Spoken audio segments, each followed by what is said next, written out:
The morning mist clung to the jungle canopy outside Hugh like ghostly fingers, but inside the abandoned French colonial building, Staff Sergeant David Miller could taste concrete dust and his own fear. 3 floors up behind a shattered window, he'd been tracking the same target for 6 hours. The North Vietnamese sniper was good, maybe the best he'd faced in 22 months of war.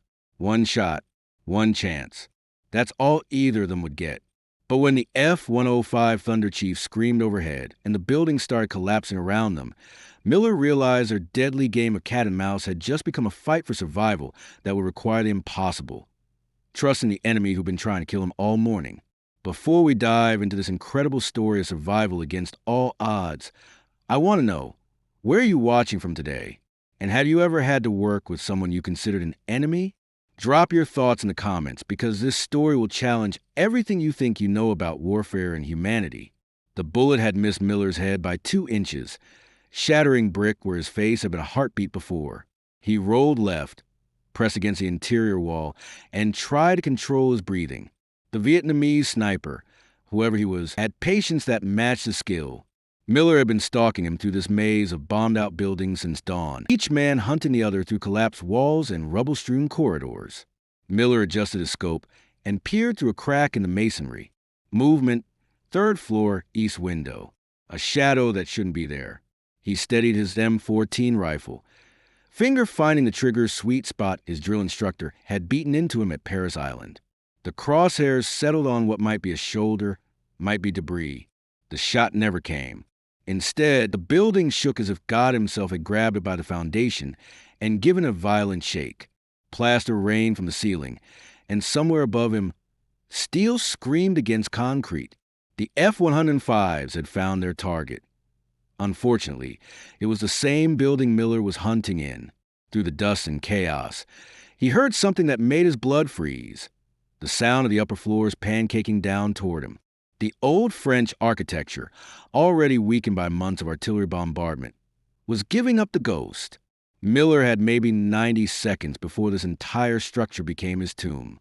He grabbed his rifle and sprinted toward the stairwell, but the explosion had shifted everything. What had been a doorway was now a pile of rubble 3 feet high. The window he'd entered through was blocked by a collapsed support beam. His only exit was up toward the sniper who'd been trying to kill him all morning.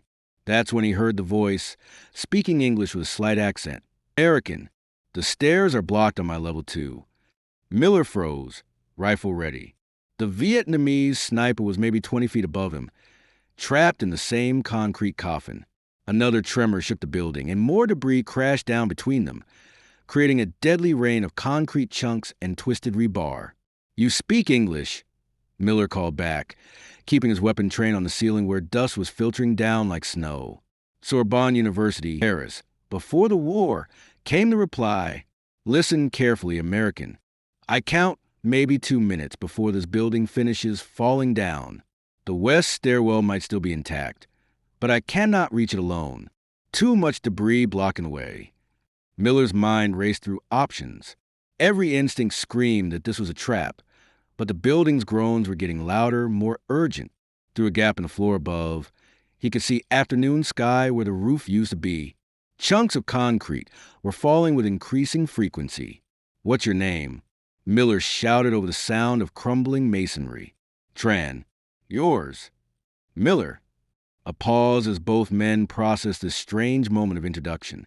American name. You are from which state? Texas. You? Hanoi originally, before I studied in France. Another massive tremor shook the structure, and Miller heard the Vietnamese sniper curse in what sounded like French.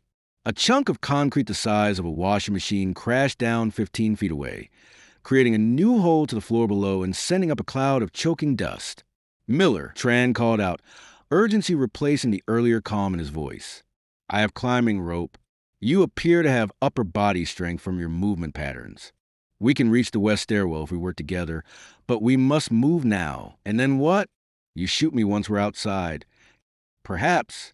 Or perhaps you shoot me. But first, we must be outside to have that option. The logic was brutal and undeniable. Miller lowered his rifle slightly, though he kept it ready. What do you need me to do? The plan was simple but required trust that went against everything Miller had been taught about warfare. Tran would lower his rope to the damaged floor, and Miller would climb up. Then, working together, they would clear enough debris to reach the west stairwell that might still be structurally sound enough to support their descent. One more thing, American, Tran called down. When you climb, bring your rifle. I will not shoot an unarmed man trying to escape a collapsing building, but I will not ask you to trust me completely. The rope dropped to the hole like a lifeline from an unlikely ally. Miller looked at it for 3 heartbeats, each one potentially his last in a stable building. The sound of cracking concrete was getting louder, more frequent. He could hear water pipes bursting somewhere in the walls. He slung his rifle across his back and started climbing. Tran's face appeared as Miller pulled himself through the jagged hole in the floor, lean, weathered, maybe 35 years old, with the kind of steady eyes Miller had learned to associate with professional soldiers. He was pointing an AK-47 at Miller's head, but he was also bracing the rope with his other hand, keeping Miller from falling back through the hole. Interesting situation, Tran said conversationally, as if they were meeting at a bar instead of in a collapsing building with enemy aircraft circling overhead. That's one word for it, Miller replied, very aware that his own rifle was across his back and useless at the moment. They stared at each other for a tense moment. Miller could see intelligence in the other man's eyes and something else, the same mixture of fear and determination he'd seen in mirrors after firefights. Then another section of roof caved in with a thunderous crash, and both men forgot about pointing weapons at each other. The debris, Tran gestured toward a pile of concrete slabs and twisted metal blocking what had once been a doorway. Some of these pieces I can move alone. Others require 2 men, or they will not budge. Miller nodded and moved the opposite end of the largest concrete slab. It had probably been part of the support column before the bombing. On 3, working together, they shifted chunks of building that would have been impossible for either man alone. Tran was stronger than his lean frame suggested, and Miller found himself grudgingly impressed by the other sniper's tactical thinking. Each piece they moved was positioned to support the next lift, creating a sequence that gradually opened their path to the stairwell. You are good at this, Tran observed, as they maneuvered a twisted piece of rebar that was blocking their path. Construction experience? Ranching. Before the Army, Miller grunted, straining against a concrete block that felt like it weighed as much as a young bull. Lots of fence repair, barn building. What kind of ranch? Cattle. My father's place outside Austin. Miller paused in his lifting. You really studied in Paris? 3 years. Literature and philosophy. Before I decided my country needed me more than I needed a degree. Another tremor shook the building, and both men instinctively ducked as more debris fell around them. The sound of jet engines was getting closer again. They will make another pass, Tran said grimly. We must reach the stairwell before then, or this conversation becomes academic. The west stairwell was damaged but navigable. The concrete steps had cracked in several places, and the handrail was completely gone, but the basic structure seemed sound. Together, they picked their way down through 3 floors of broken concrete and twisted metal, each man watching the other's back, not out of trust, but out of mutual need. When a section of stairs crumbled under Miller's boot, Tran caught his arm without hesitation. When Tran lost his footing on loose rubble, Miller steadied him. They moved like a practice team, anticipating each other's movements, covering each other's weaknesses. Tell me about your ranch, Tran said as they carefully navigated around a gaping hole in the stairwell wall. Why? Because thinking about something else helps with fear, and we are both afraid right now. Miller considered this. 2,000 acres. We run about 800 head of cattle. My grandfather started it in 1923 with $40 and a borrowed horse. You will return there after the war? If I survive it, what about you? Back to Hanoi, if there is still a Hanoi to return to when this is finished. They emerged into afternoon sunlight through a gap that had once been the building's main entrance. The street outside was empty. No soldiers, no civilians, just a distant sound of helicopter rotors and artillery that never seemed to stop in this part of Vietnam. Smoke was rising from several buildings in the distance, and the acrid smell of cordite hung in the humid air. They stood 10 feet apart, each man now holding his rifle in a way that wasn't quite threatening, but wasn't quite safe either. The moment of cooperation was over, and they were back to being enemies. So, Miller said, "Now what?" Tran considered this question seriously, his dark eyes studying Miller's face. "Now, I suppose we return to trying to kill each other. Seems wasteful after what we just did." "War is wasteful." Tran's voice carried a weariness that Miller recognized from his own conversations with other soldiers. "But it is also our job, our duty to our countries." Miller looked back at the building they had just escaped. Half of it was now rubble, and smoke was rising from what remained. A twisted piece of rebar stuck out of the debris, like a broken finger pointing at the sky. "You saved my life in there. You saved mine also. The rope would not have held my weight alone when I tried to descend. Does that change anything between us?" Tran was quiet for a long moment, his rifle lowered but ready. In the distance, they could hear the sound of vehicles approaching, probably American forces coming to investigate the bombing. For today, perhaps it changes something. Tomorrow, he shrugged in a gesture that was somehow both French and Vietnamese. "Tomorrow we may meet again across different sites. But not today, not today. Today, we have already given each other the greatest gift soldiers can give, the chance to live another day." They stood in the strange afternoon quiet, two professional soldiers who had just learned that their enemy was also a human being with fears, hopes, and people waiting for him at home. Miller found himself thinking about the cattle ranch and how his father had taught him that sometimes you had to work with natural enemies, like coyotes and cattle, to survive harsh winters. "Tran," he said finally, "if we meet again, when we meet again," Tran corrected gently, the same certainty in his voice that Miller had heard from other veterans who knew the war was far from over. "When we meet again, I'll remember that you kept your word today.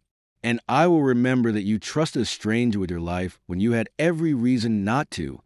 Tran reached into his pocket and pulled out something small and metallic. He tossed it toward Miller, who caught it instinctively. It was a brass button from a North Vietnamese Army uniform. "What's this for?" "So you will remember that your enemy today was also a man who misses family, who studied poetry in Paris, who prefers coffee to tea." Tran's smile was sad but genuine. Perhaps that knowledge will be useful someday. Miller fingered the button, feeling its weight. Then he reached into his own pocket and pulled out a silver dollar, a good luck piece his grandfather had given him. He tossed it to Tran. "Texas silver dollar. So you'll remember that the American trying to kill you today was also a man who raised his cattle with his father, who reads books in the evening, who writes letters to a girl named Sarah back home." Tran caught the coin and examined it in the sunlight. "Sarah is your girlfriend?" "Hoping she'll be my wife when I get back." "Then you must survive this war, Miller from Texas." "You too, Tran from Hanoi. Your family needs you to come home." Without another word, Tran melted back into the jungle with the practiced invisibility of a man who'd been fighting this war longer than Miller had been in country. Miller watched him disappear, noting the professional way he moved, checking corners, using cover, never presenting a target for more than a second. Then Miller shouldered his rifle and began the long walk back to base, the brass button warm in his pocket. The sound of American vehicles was getting closer. Soon he would have to explain why he was alone, why he had abandoned his position, why he had no enemy kills to report from 6 hours of hunting. But those were problems for later. Right now, he was alive, and so it was the enemy sniper who had tried to kill him all morning. That had to count for something. Miller never saw Tran again, though sometimes, in other ruined buildings and distant tree lines, he wondered if a shadow that moved too deliberately or a sound that carried too much purpose might be his unlikely partner from that collapsing afternoon. In firefights that followed, when he had North Vietnamese soldiers in his sights, he sometimes hesitated for a fraction of a second. Not enough to compromise his mission, but enough to remember that each target was also someone's son, brother, or father. The war would continue for 4 more years. Miller would rotate home, marry Sarah, and take over his father's ranch. But he never forgot the lesson learned in a crumbling building outside Hue, that sometimes the most important victories had nothing to do with killing the enemy. Years later, when his own son asked him about the war, Miller would tell him about courage and duty and sacrifice. But he would also tell him about a North Vietnamese sniper who kept his word when the world was falling down around them both, and how sometimes the most human thing you can do is help someone who's supposed to be your enemy. The brass button lived in Miller's desk drawer for the rest of his life, next to his Bronze Star and Purple Heart.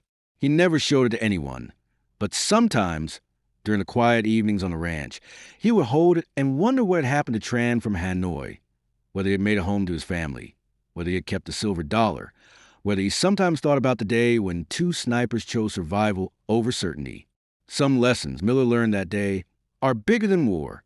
Some bridges between enemies are built not with politics or treaties, but with the simple recognition that the person trying to kill you might also be someone worth saving. In the end, that might be the most important victory of all.